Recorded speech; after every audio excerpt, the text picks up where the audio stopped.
Miranda dormait dans le verger, étendue sur une chaise longue sous le pommier. Son livre était tombé dans l'herbe, et son doigt semblait encore désigner la phrase.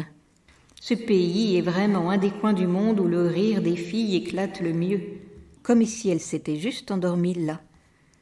Les opales à son doigt viraient au vert, puis au rose et encore à l'orange sous le soleil, qui, filtrant à travers les pommiers, les emplissait. Puis, quand la brise se leva, sa robe violette ondula comme une fleur attachée à une tige.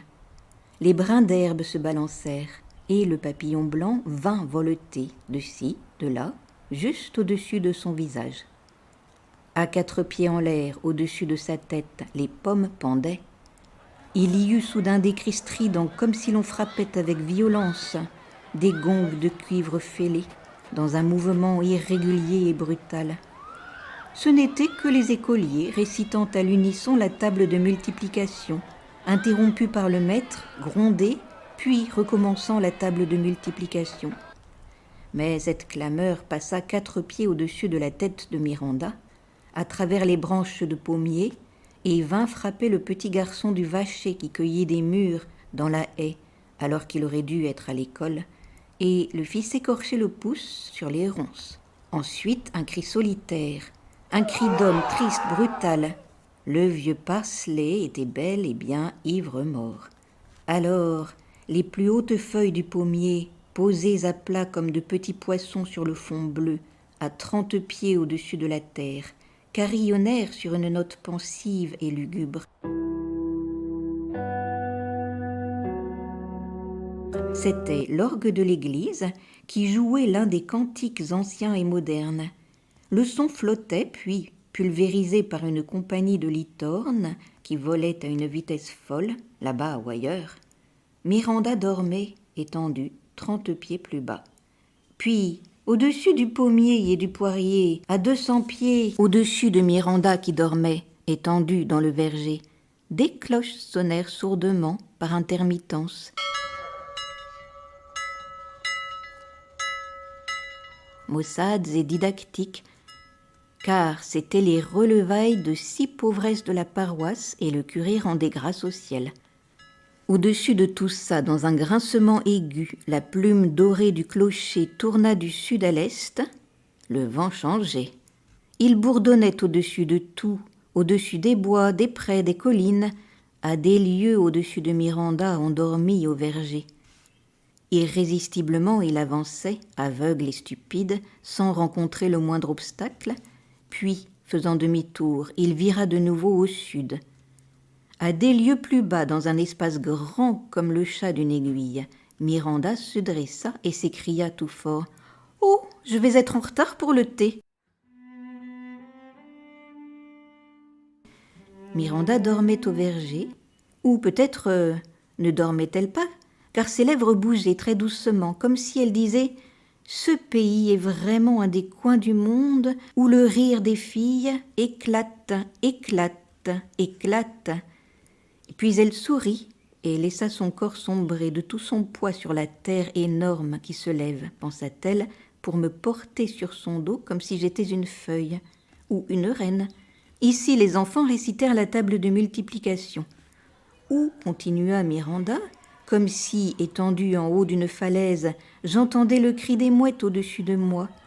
Plus haut elles volent, poursuivit-elle, tandis que le maître grondait les enfants et tapait Jimmy sur les doigts jusqu'à ce qu'il saigne. Et plus elle voit au fond de la mer, répéta-t-elle, et ses doigts se détendirent, et ses lèvres se refermèrent doucement, comme si elle flottait sur la mer. Puis, quand le hurlement de l'ivrogne résonna au-dessus de sa tête, elle respira profondément, dans une extraordinaire extase, car il lui semblait avoir entendu la vie même s'exprimer par une langue rude, dans une bouche écarlate, par le vent, par les cloches, par les vertes feuilles incurvées des choux. Naturellement, elle se mariait à l'église quand l'orgue joua un air des cantiques anciens et modernes.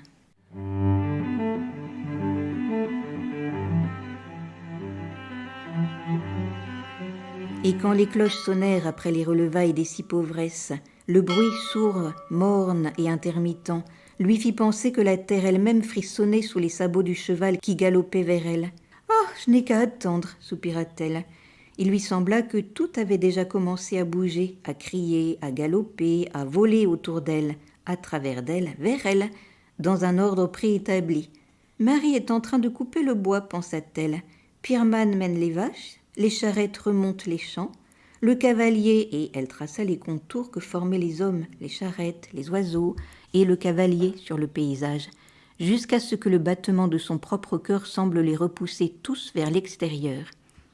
À des lieues en l'air, le vent tourna, la plume dorée du clocher grinça, et Miranda se leva d'un bond et s'écria « Oh, je vais être en retard pour le thé !» Miranda dormait au verger. Dormait-elle ou ne dormait-elle pas?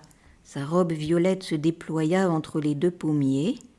Il y avait 24 pommiers dans le verger, certains qui penchaient légèrement, d'autres qui poussaient tout droit avec un élan du tronc qui s'épanouissait en branches et se transformait en rondes gouttes rouges ou jaunes. Chaque pommier avait assez d'espace. Le ciel épousait exactement les feuilles. Quand la brise se levait, la ligne des branches contre le mur s'inclinait légèrement, puis revenait. Un hoche-queue traversa d'un coin à l'autre en diagonale. Sautillant avec précision, une grive s'avança vers une pomme tombée. Depuis l'autre mur, un moineau voleta juste au-dessus de l'herbe. L'élan des arbres vers le ciel était contrecarré par ces mouvements. Les murs du verger renforçaient l'impression de densité, car à des lieues au-dessous, la terre était contractée, ridée en surface par les vacillations de l'air. Au coin du verger, le bleu clair était fendu d'une strie violette. Comme le vent tournait, une grappe de pommes fut projetée si haut qu'elle masqua 2 vaches dans le pré.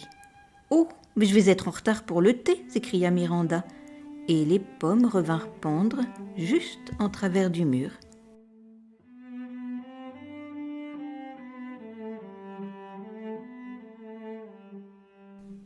Si cela vous a plu, vous pouvez retrouver d'autres histoires et poésies sur ma chaîne Entendre lire.